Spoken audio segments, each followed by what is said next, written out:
how is it living up to those core values as an owner? Our business is very intimate. Like, we're going into people's houses, we're touching their things, and we're being invited to bedrooms and bathrooms and basements and attics, all where the secrets and the memories are kept. And we got to take good care of that, like being a business with a soul, because we know that working with a business without a soul sucks. Like, times get tough, and sometimes you have to change that like little switch in your head to become positive. How can you be the personal touch in your community? In the last 2 years, I think he's had like 8 jobs. Wow. And he actually reached out to us and gave us an email. It was like, hey, you're one of the best employers I have ever had. And I asked him why, and he said, because you're human. So we're all out here for the same purpose. It's just trying to make people's lives better.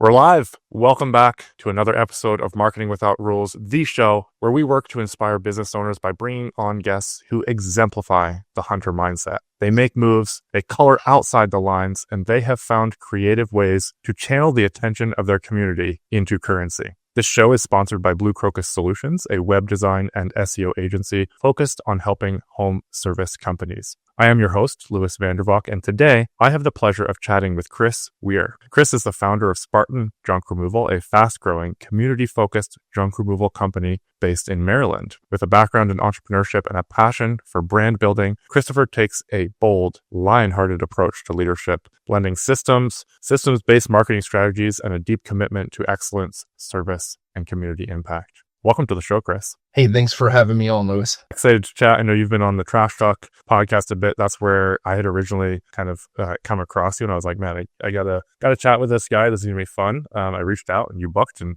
here we are. So this is gonna be a fun one. Yes, well, I'm looking forward to it. Thanks for having me on. Yeah, for sure. So I'm gonna dive right into it because I have some questions here. Like I said, it's got to be, this is a conversation that goes where my interest kind of lies. So you're gonna come along for the ride. But if we could go all the way back, like, what's your first memory of hauling junk, and how did that kind of shape the mission of Spartan Junk today? Sure. So that's a really interesting question. My grandmother was a real estate agent, probably back around 2003. I was just getting out of high school and going into getting into college. And what ended up happening was Big Blue came out. They did an estimate. And what I was able to do is I actually accurately estimated what the amount of trucks were going to be in the truck. And I didn't realize, but we were talking to the manager at the time, and he was like, hey, I like your style. Do you want a job? And I was like, yeah, I actually do. I'm looking for something for the summer because I'm going back to college. Well, that summer job ended up lasting for like 6 years. When I was there for a really long time. And, I was in a beat up, torn up shirt and everything. And I went down to the manager and I was like, hey, I'm sorry the way that I'm dressed. And he's like, hey, that's fine. You can start tomorrow. And that's actually how my junk removal business started back in the day. And then it's kind of led me up to owning my own company. That's awesome. That's really cool. So you have the kind of the experience and you learned from, how the franchise worked. Why not start your own franchise as opposed to starting your own company?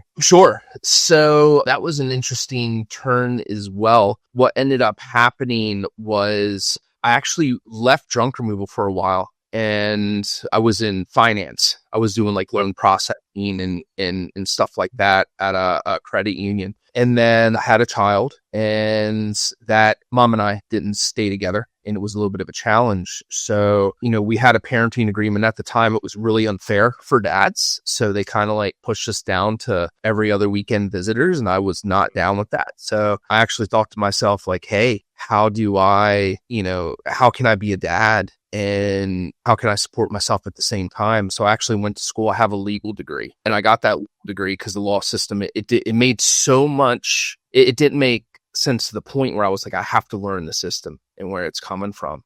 So I did, ended up getting joint parenting. And at the time I was less than 5. So just to back this up, you went and got a law degree so that you could basically sort some family stuff out. Yeah. And I ended up scoring like joint parenting time with son. And at the time I was less than 5% of men in the state of Maryland. And in order to do that and to be able to sustain myself, that's where Spartan Junk Removal was formed, was because I wanted to be a dad, but I needed something that I could work the hours I could. And then I just ended up growing and growing and growing, and I stuck with it. So, even to this date, I still have joint parenting with my son, and Tom and I actually have a good relationship right now, which is great. Yeah. And, and the junk removal business is flourishing. That's awesome. That's wild. I thought of when you said that you went to get a degree for that. Have you watched Law Abiding Citizen? Yes, I have.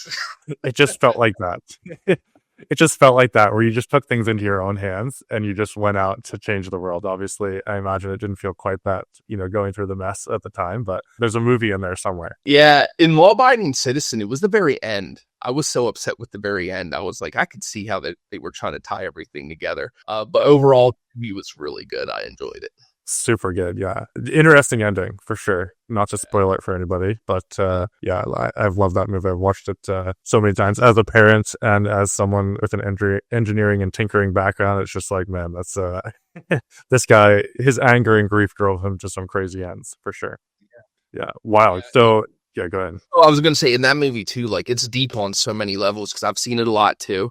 And every time like I look at the movie, I'm noticing like even the surrounding actors, I'm noticing where they're starting to realize that everybody kind of messed up during the whole process with everything. But my favorite movies too.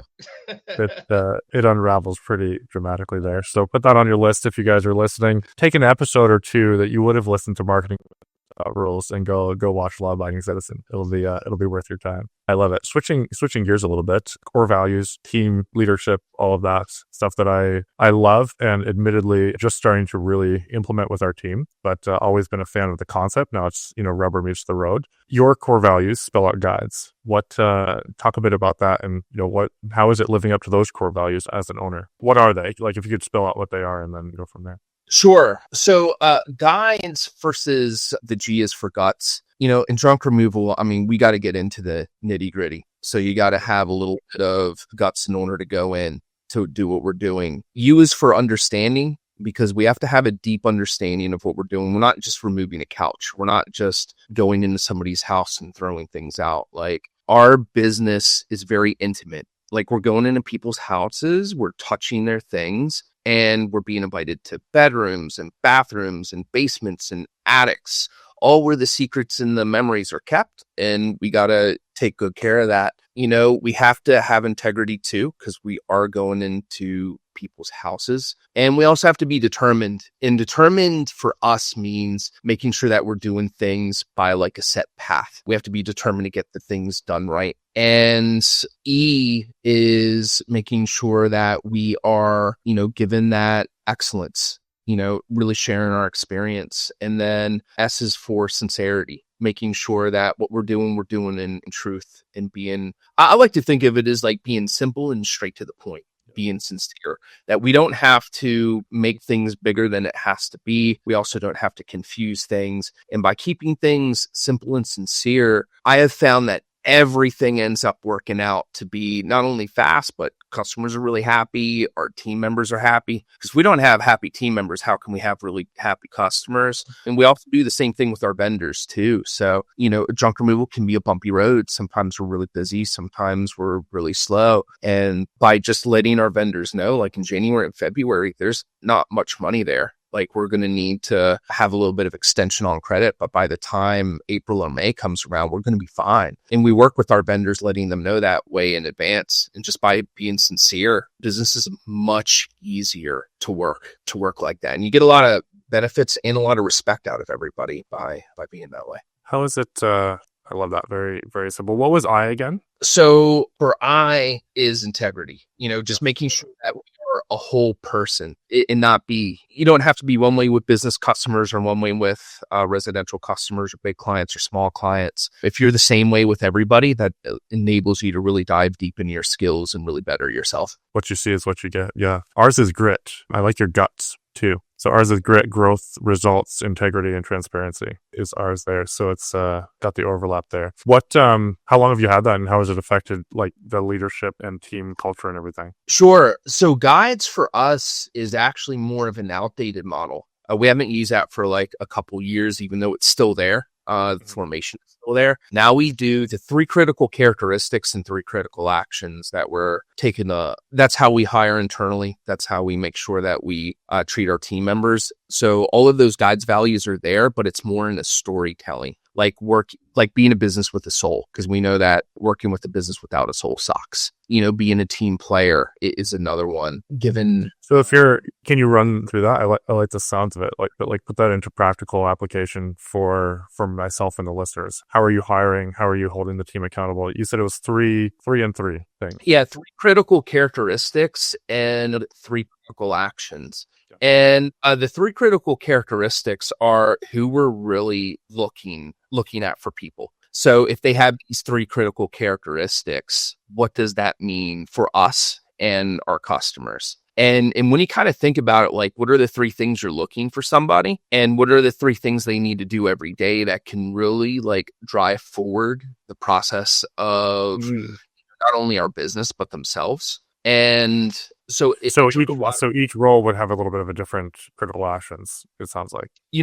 Each one can. So we have like an overarching company one, and then teams can have their own as well. Like, we have some managers right now that manage teams. They are building their 3 critical characteristics and 3 critical actions. That is ways that they like to work with people in the way that they want to. Because whenever I build teams, people need to mesh with me, and they need to be able to work with my quirkiness. But my managers not only have to work with me, but their employees have to work with them and their quirkiness. And we do that very simply just by having 3 critical characteristics and 3 critical actions. I know I've said that.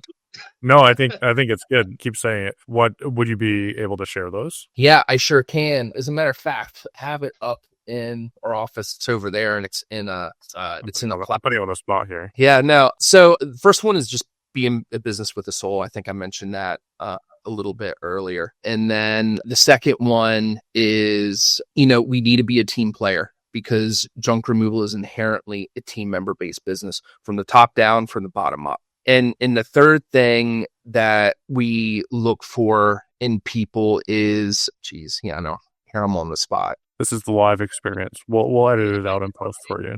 Oh, be a positive force. Yeah, that was the one that I was looking for. Be a positive force, because like when we're out doing junk removal, like it can be hard. Like, we're working out in the heat, we're working out in the cold. Sometimes we're looking out for hoarding. So we actually teach our team members, like, times get tough, and sometimes you have to change that like little switch in your head to become positive. We don't want people to be robots, but we want people to understand, like, if you get in a positive mind frame and you really attack the stuff, then you get the stuff done so much quicker. And like, a lot of our processes are designed to try to end at a high note all the time. Yep. And then our 3 critical characteristics are being on time and prepared. Like, that is one thing, because when people are on time, everything looks... He's rushed that today. He was 5 days early to the show. Yeah, thank you. And we like live by that. And also, like, our team members, their tips depend on being on time or before time. Like, tips skyrocket, especially if they're before their time window. So we let our teams know that. The second one is, this has a curse word in it, but that's okay. But we tell our team members to handle their shit, because this is verbatim from our poster, is, taking action is not somebody else's responsibility. And amazing results come from our own ability to act. And when our employees like are taught not to downstream, but just to take care of things right then and there, then they're ready to go. And everything is so much smoother that way. Like, we get a lot done here, especially with, I try to keep my team like pretty lean all the way through. And then the last one, which is easy, is just to give a world-class experience. And it really just drives down to keeping good communication to not only our customers, but to our team members. And as I said before, like our vendors. Like, there's a lot of people who rely on us when we're running these businesses. And so that's kind of how like the guide's values like transformed into that. And then my managers are trained, like, if there's something that really upsets you that the team does, like, focus on it and like live it. And when you live it, the team will learn how to adapt and make things go smoothly.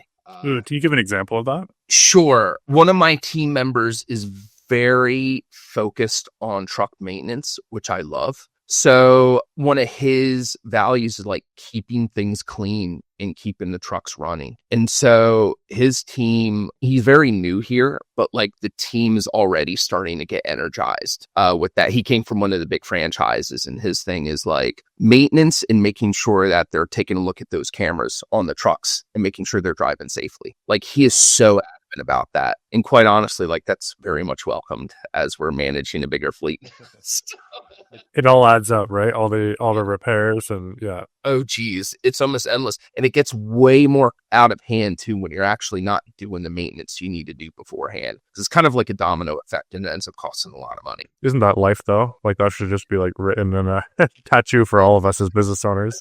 It is. It's hard. It's a lot of work too. Yeah, interesting. I like how I like the 3 and the 3 and how they're very focused on action. That's cool. I've not heard that before. Does it come from a philosophy or system or whatever that or do you just say, hey, this is what we're gonna do? Sure. No, it actually came from Story Brand, Business Made Simple. I took that program. It was really beneficial. And, it's so hard to say, like, be a whole person. But it's so much easier to say, like, work with a soul, like, be a decent human being out there. Turns it into an actionable item. Yeah. Yeah.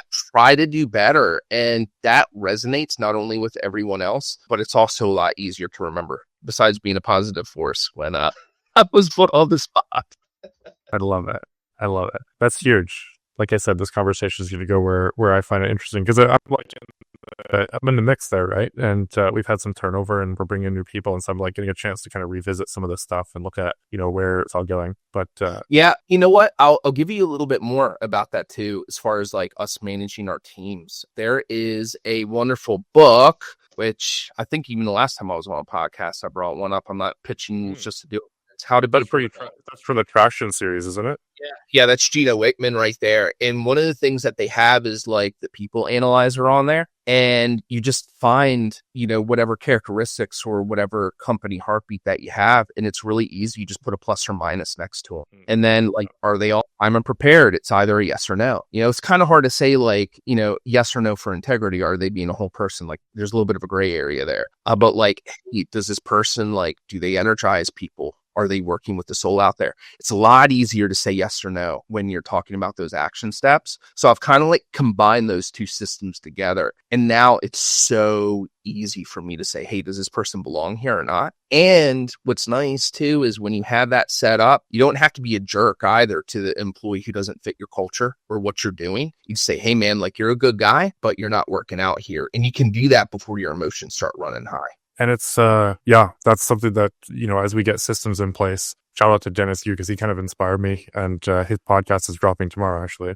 But he has such a solid process in his agency that they have a probation period. I think I'm getting this right. It's a probation period of 2 weeks. Ours is 90 days right now. But like within those first 2 weeks, they know without a shadow of doubt objectively whether someone is going to be a good fit in their agency or not because they just have a system. And if people don't follow the system, it's a yes or no. It's a check mark or it's not a check mark. It's not, oh, we don't like you as a person or whatever. It's very, very objective, which makes it easier as a leader to have those discussions. And the team knows right from the get-go what they're being, rated on and what they're being graded and dismissed or promoted on. So that's a big deal. Yeah. We don't even have a probationary period where we are. Our probationary period is infinite. The way that we like just good people trying to do good things. And yeah, we kind of cut a lot of that stuff out of our company, like probationary periods or, just a lot of the extra HR stuff that never was really valid that we think. Welcome a lot of people. If you have those 3 critical characteristics or 3 critical actions, then that's great. And we also tell our employees too, like junk removal is a transitional business. So we know that employees are going to leave. And that not only is that okay, let us know so we can help you further on in your career. Cause that's kind of like working with the soul. And when we do that, like our employees are really happy. And then the opposite happened. They just don't leave now. Now we have a lot of employees between 3 to 5 years, which is fantastic. When we started implementing that stuff, people seem happy and they really know where they stand. So most of them all of them do a fantastic job at doing that. So I love it. Speaking of trucks, you guys have a pretty bold brand. And I'm just curious how that, did you always have that or was that something you guys implemented? And I'm curious how that affected your marketing and lead flow. Sure. So that's a pretty deep question for us and that branding. So we were actually going through a branding process. So ours is Leonidas. I don't know if anybody can see the lion over there, but we definitely do have. I'll make you bigger. Yeah. But the lion came back actually out of a branding exercise we were doing with actually a YouTube influencer, which is really awesome. And from there, he asked a question like, if there was an animal, what would Spartan be? And all three of us, and it's independent, like we're not in a group or anything like that. As a matter of fact, that was part of the agreement, was we did not cross talk about anything until after we did the interview. Every one of us said lion. And he was like, this is the first time that's ever happened. That's where Leonidas was born. So now like we have a big lion on the side of our truck.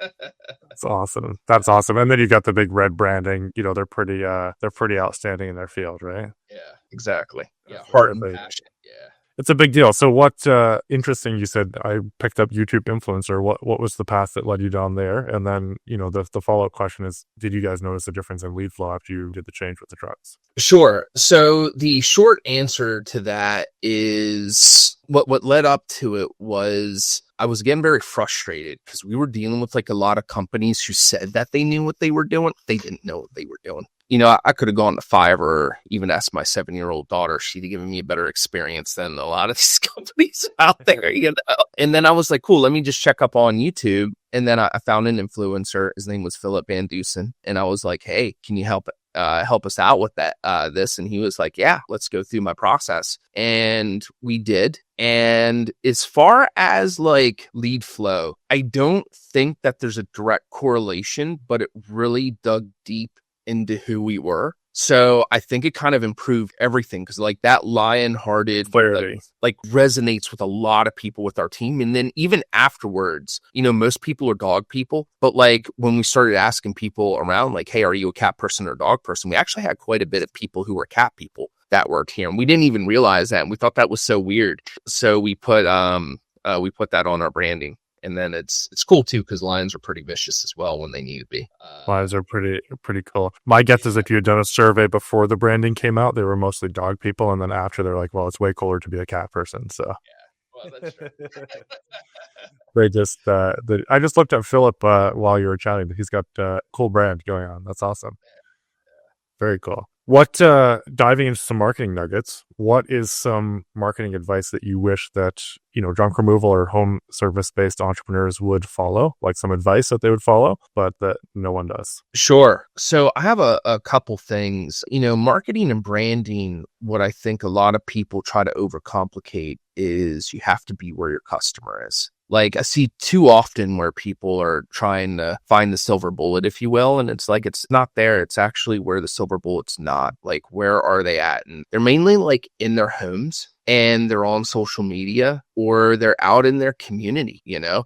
That's one thing I wish that people would focus and focus more locally. Don't go widespread because that's really costly, which then leads up to my second one is, first off, you have to be really consistent with marketing. And in marketing, you're going to see much of a bigger return when you're actually doing things cheaper, but you're more consistent because you have to touch people like more and more times to get to know who you are. And lastly, like have a budget. Like I see so many people way overspending on marketing and not realizing like, you know, Google is just going to take up your ad spend and they're also going to ding you for it too. They're just going to take it all. They're going to take it all. And then they're going to put your business down and as far as the flow goes, because they're going to realize that customers that you're not servicing correctly because you're like too overworked are going to other businesses. So it actually deranks the website. I didn't realize like what an intricate level that was. And when we found like a really good budget to stay on,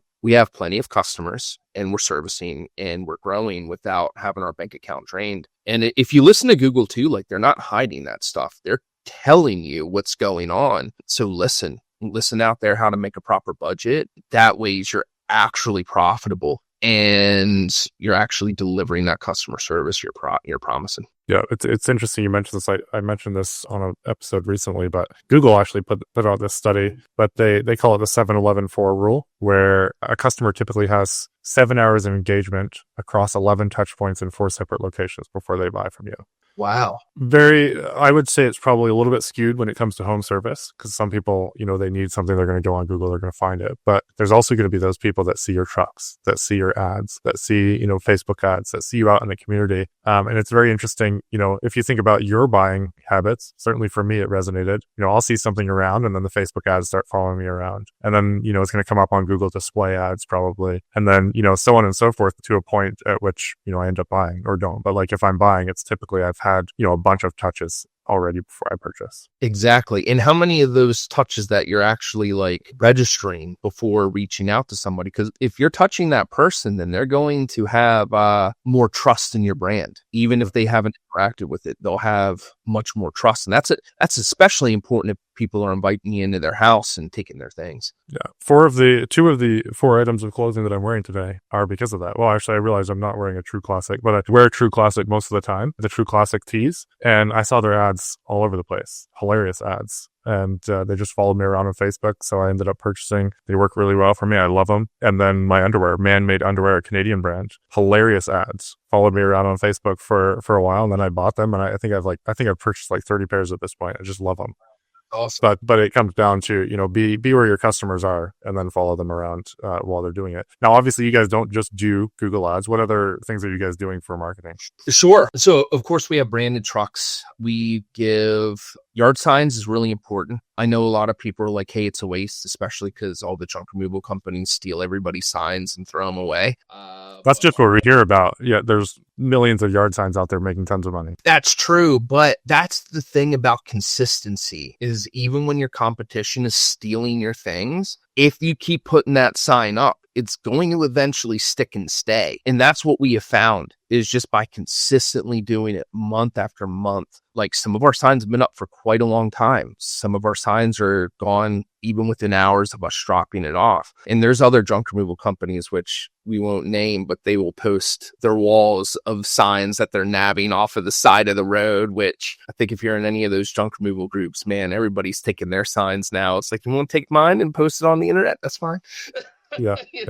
Lots of drama. So you're saying that you shouldn't just put out yard signs the day that your phone is quiet and you're panicking and you're like, I have no jobs for the week? Even for a single operator, if you're not putting out at least 1 to 2 signs per day, that's not good. And be where your customers are at. If you know of good neighborhoods, hit up near that grocery store. Everybody's got to eat. And normally the person that's buying the groceries, they're the ones that make things happen. So you're actually talking to them. That stuff matters. Being right where they are. School zones are really good too, because the vast majority of our customers, even if they don't have kids, like a lot of them are grandparents and they're going back and forth from those locations. So that's important. Just be where your customers are and be consistent day after day, month after month, and quarter after quarter as well. Those are some really good hacks, actually. I haven't heard of that myself. And if someone's not going out and taking action on that right away, then they're missing out. Like I definitely agree with the be where your customers are. For junk removal, especially a lot of home service, our clients are often the wives of the family, the mothers, the grandmothers. They're making a lot of decisions. They want the new addition. They want the stuff cleaned up. And then, the husband's partners,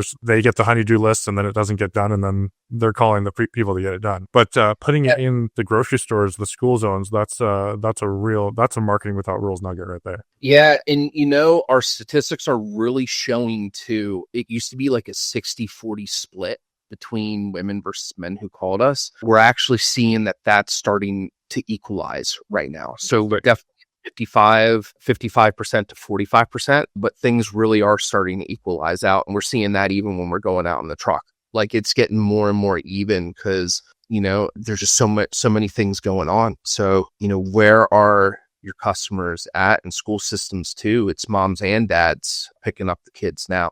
We just don't have enough time because mom is working, dad's working, bills sure aren't going down and neither is time. So try to figure out where they're hanging out. And like I said, that's how we try to take a look at it. And we try to keep it basic too. I try not to overcomplicate anything. Yeah, it was interesting. I forget which guest it was, but recently had a guest and they were talking about look at where the big grocery stores go down, the Costco's, the Walmarts, and market around those areas because they know that they're putting it in a good area. You know, they've done the research, they've spent a tons of money on that, and so if you can market around those areas, typically that's a good clientele right there because the work's already been done for you research wise. Yeah, it can be. You know, Walmart's kind of like 50-50, I can kind of say, because Walmart's will go into, you know, just about any type of neighborhood, but we've seen Targets. Still land wherever they want. Yeah, Targets are really good anchor store because they are targeting primarily what our demographic is, and that works out really well that we have found. That's awesome. So guys, this is a rewatchable and actionable moment right here.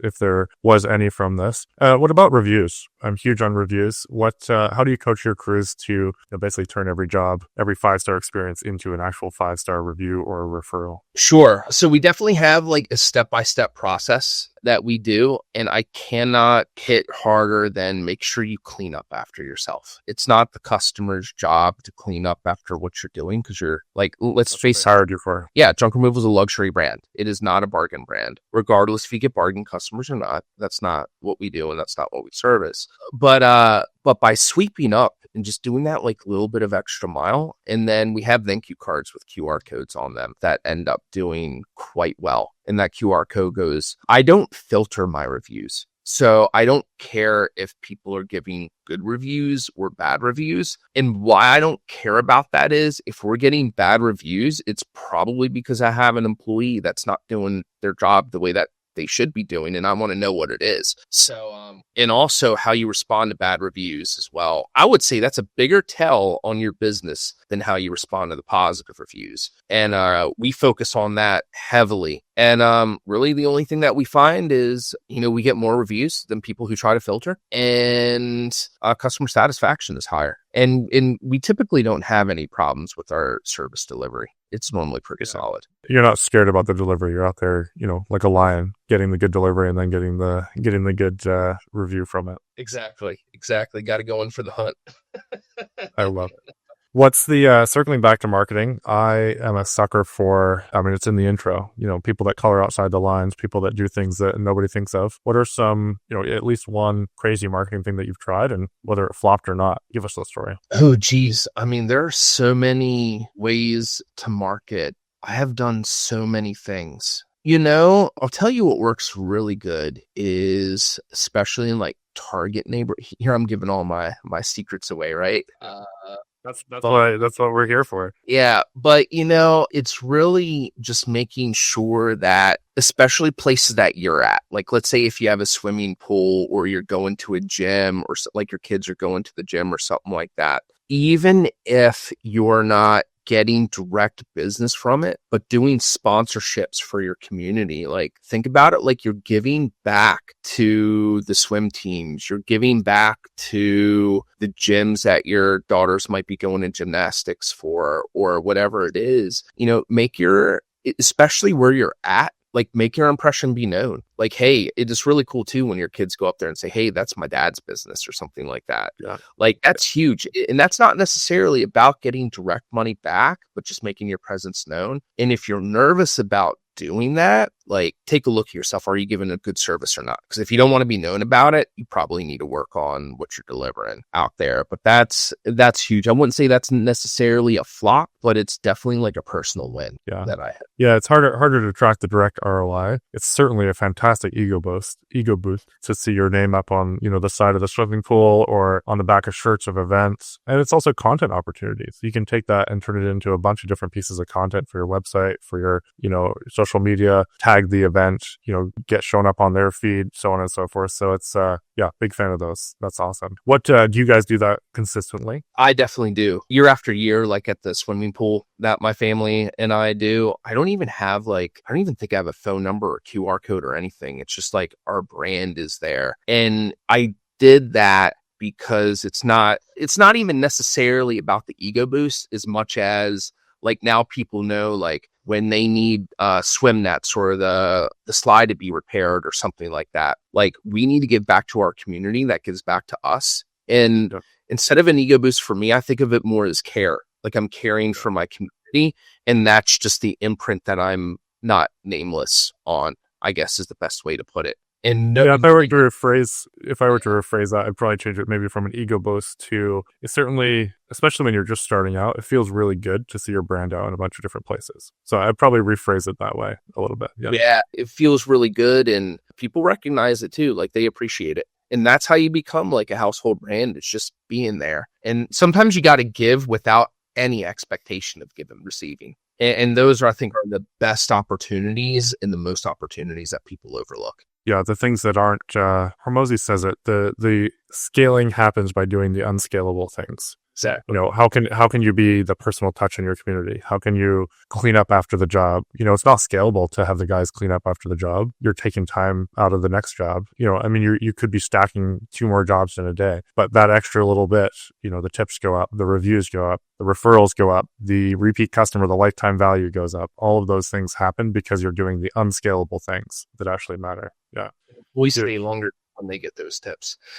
Yeah. Yeah. Show up earlier, stay longer, and make happy customers. What if you were to, you know, ask what one of your crew chiefs what makes Spartan different from, you know, another job that they've done? What do you hope they'd say? You know, I kind of have a little bit of insight because we actually had an employee leave here, and he ended up moving a couple states away with his girlfriend. And he was with us for like 2 or 3 years, which was great. But he's had like, in the last 2 years, I think he's had like 8 jobs. Wow. And he actually reached out to us and gave us an email. It was like, hey, you know, you're one of the best employers I have ever had. And I asked him why, and he said, because you're human. He was like, you're just a regular, you know, you're just a good guy trying to do some stuff. So even when I said that earlier, like, that's actually his voice going through me about that. And that's what I hope that people get from, because I don't tolerate any of the manipulation or any of the drama. Just like, be a good person, try to do good things. And we're all out here for the same purpose. It's just trying to make people's lives better. And when we hit that, like, everybody resonates, which is awesome. Yeah. My intrusive thoughts as you were saying that was like, otherwise I'm going to bring Mr. Lawyer to and to come down on you if you're not a good person. But real question, how has the law background affected you running your business? Like, as a business owner, how has that helped you? Sure. So first thing is, I know that language is very important, especially when we enter into contracts. And also, you know, contracts aren't just like willy-nilly. Like, those things have weight. And I can immediately tell, especially if I'm entering into a contract with somebody, if I know they're there to perform. Because the ones that aren't are heavy-handed against me. I like ones that are for me and them. And then, you know, nobody's really having any in a contract that's going to be heavily on the customer side. Like, nobody, like, why would you enter in a contract for that, right? But with that said, like, we have a plan for our work boots at like Red Wing. And theirs was like surprisingly for the business and the employee, like, hey, we're going to back everything up and we're putting this in writing. Like, our boots are fantastic. And I even mentioned that when I signed that contract, and they actually submitted me to their like manager or whatever, because I caught that. But that's like something. no more leniency. Yeah. And then when I like read contracts, like, we just switched over like our camera systems because our camera system was getting too damn expensive. And I was like, you know, I'll watch this world burn before I pay this price. And I actually got pretty nasty with them too. And I was out of contract, so I didn't have any like default or anything like that. But then just by seeing the change of contracts and seeing the change of tone, it's like, yeah, I got to get out of this contract. Like, you guys are going to start not performing. And then I found one that was really fair. And then as long as their contracts are fair and it's like the commitment that I make, then I'm comfortable. But as soon as I see anybody trying to like get over on me, it's like, nah, I don't need to do this. There's too much competition out there. So I'll find somebody. So you can tell, if you actually read it, you can actually tell a lot about the company, I suppose. Yeah. The company, the owners, the people selling to you. Oh yeah, 100%. And it's weird too, because like, you can change stuff in contracts. Like, contracts aren't absolute. Actually, if you can't change anything in a contract, that means you don't have proper consideration for it. If they're like, it's my way or the highway, just choose the highway. Yeah. You know, I've seen some weird stuff happen. Have you actually gone to someone that's like getting you to sign a contract and you'll send it back for amendment? Oh, I do that. As a matter of fact, I just did that this morning. We're getting an addition put on our house, and I always change contracts. I'm not going to name this company, but like, my kids were going into daycare. And in the contract, they said that we waive negligence and gross negligence. So for what people don't, I'm sure everybody knows what negligence is. Like, they should have done something, but they didn't do it. But gross negligence is like, you're hurting my kids on purpose. And that particular place tried to shut down our Facebook group and everything. And they actually got lawyers involved. And I actually made the comment. I was like, who's here abusing the kids? By the way, I did not say that in these nice terms. I was actually pretty nasty about it. They like shut their mouths, then reissued the contract with my amendments in there. So it's like, it's really weird. Like, when I take my kids to you, first off, you can't sign away gross negligence. Like, you can't do it. Like, you can't get in a contract with somebody and say, hey, if I don't pay you $10, you have I give you the legal right to shoot me in the head. Like, you can't do that. That's murder. Right? Same thing with kids. Like, you can't sign away gross negligence. You hurt my kids, I'm coming after you. And even when I mentioned that, that's when, and that's when they reissued it. But yeah, read your contracts. It's so interesting what companies will put in their contracts to get it slid by. And by the way, the interesting stuff too is never going to hold up in court. But they try to do that to like bully and intimidate people if they mess up. Sounds like more people in politics need to learn how to read politics. So we can not let those slide through. Yeah. But that's neither here nor there when it comes to marketing. Speaking of, kind of going back to the leadership thing, I know that's, big on my mind. So you've, kind of bring people in, you treat them well. Obviously, there are some people that are more leadership oriented. You're going to see those people pretty quick, the go-getters. And then, you have go-getters that just do stuff. They're awesome. And then you have people that, have those leadership tendencies. What's your action steps that you take to move them from, a doer to more of a management role? Sure. So we actually, even the driver position that we have out for our trucks, that is a management role. It's a much smaller management role, but you're actually like driving the truck and being responsible for maintenance on the trucks because they're driving it and they'll be getting tickets. We really recommend our teams to back to our second critical action is handle their shit and just really understand who they are. And that adds a lot of role. Most people don't realize like leadership is an internal process. It's not external. It's not telling people what to do. It's leading people to an outcome. And there's a lot of front work that's done in leadership. And we really hone down on people, especially what they're doing really good and how to better improve themselves. And we also don't crucify our employees if they make a wrong decision. Like we had one employee who made a couple bad decisions over the last month, but he really pulled it out of the hat and then turned a bad situation. Actually, the customers converted. They were very happy with him when he was done. And when we were tracking the metrics, like he was fairly profitable too out of those jobs. So just by giving people that like willing, most of the guys that we hire here are between the ages of 18 and 25. They need to have to mess up, especially because they're not with mom and dad anymore, but the effects are real. You have to show them what those effects are and let them essentially clean up after themselves. While most companies say like young people don't work and stuff like that, I don't see that. I see them working really good. It's just the only thing I see is they're nervous about making those steps to like learn. And that's where they see me. It's like, hey man, I'm not your mom. I'm not your dad. And do not ever send your mom and dad to me because I will yell at them if they try to do what your work is supposed to be. And I've had an employee do that. He even tried to give me like written permission for his mom to do stuff. And I actually ripped it up in front of him. And I said, I don't have to accept this. Like you either do it or leave, like find another job that'll do it. And he actually grew quite a bit being here just because I kind of took that helicopter parent away. But that's what I see in people just entering in the workforce is that they're just nervous. Give them enough opportunity, they'll grow and they'll really thrive. Yeah. I mean, people are terrified of failure because their whole life they've been graded, against the community all through school. And you mess up once, you could be going back a grade, really is the extreme version of it. But that definitely follows people when they're in the workplace. And if you can, kind of say, hey, we don't mind you making mistakes. Don't make them twice if at all possible and figure out how to, not make it and own your mistakes and let's keep going. Yeah. It's a big deal. Well, Chris, this has been fun. This has been a cool chat. I didn't know about the legal side and that's that was a fun fun little side tangent there. To wrap up here, what's the scariest decision you've had to make in business, whether it was a growth decision or marketing decision or team decision? A story that you're comfortable sharing. Scariest growth decision, scariest decision, and what pushed you over the edge to make that decision? Sure. So business isn't all fun and games, and it can get really cold at times. I know, right? It can get really difficult in times. But the biggest decision that I've ever made was to keep going. Like there was a time where I almost went bankrupt because, the economy is very real. And when these jobs really start to slow down, as much as what people on the internet say is like spend more, that's not the way. is what I've found out. You have to be more strategic. And, I was really close to bankruptcy at one time, but I remember sitting in my car and being like, what do I do next? Because do I find a job? What do I do? And I was like, I can't work for somebody. Like I'm a terrible employee, entrepreneur. I can take risks and people don't like that when you're.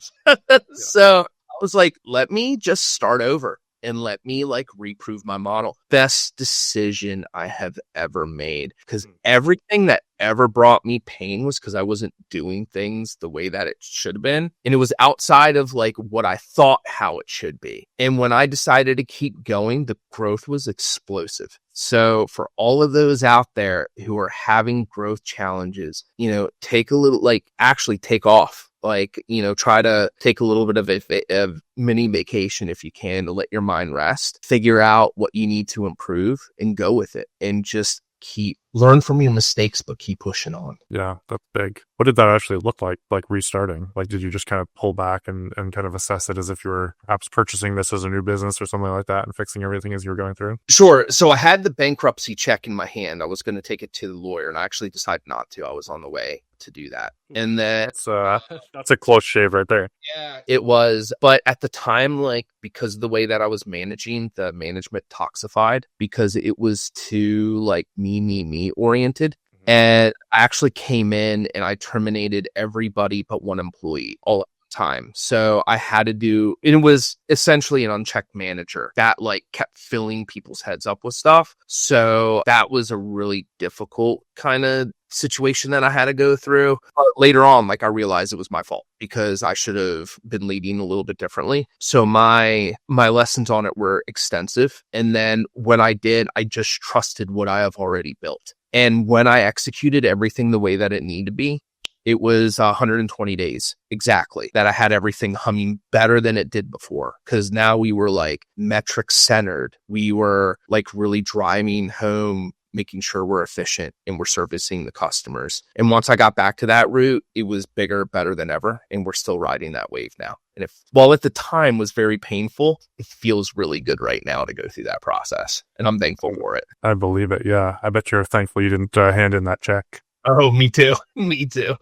Man, that's crazy. Well, Chris, this has been a lot of fun. Guys, as I always say, go back and find some. I even highlighted some as we went through, some marketing without rules nuggets, some coloring outside the lines, some of them just doing the consistent things as in the yard signs. Be consistent, be a hustler, be a hunter, go out and do the things. Chris brought some really cool insights here. Read your contracts. Don't let your daycare destroy your kids and get away with it.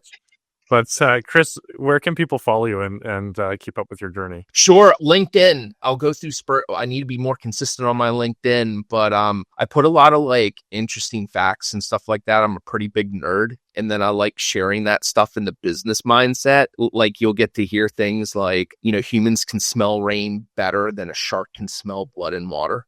I learned that. It messes with my head. It's geomycin, I think, or geomycin or something like that. But humans can smell that way better than a shark can smell blood in the water. And they think it's because back in the day when, we were tribal and stuff like that, we didn't want our entire groups being swept away in floods. So instinctively our ancestors would go higher up. But yeah, I share a bunch of weird facts that I find interesting and I relate it to business. That's awesome. Well, we'll leave you guys with that random fact. Chris, appreciate you once again. And guys, we will see you on the next one. It was a pleasure. Thank you so much.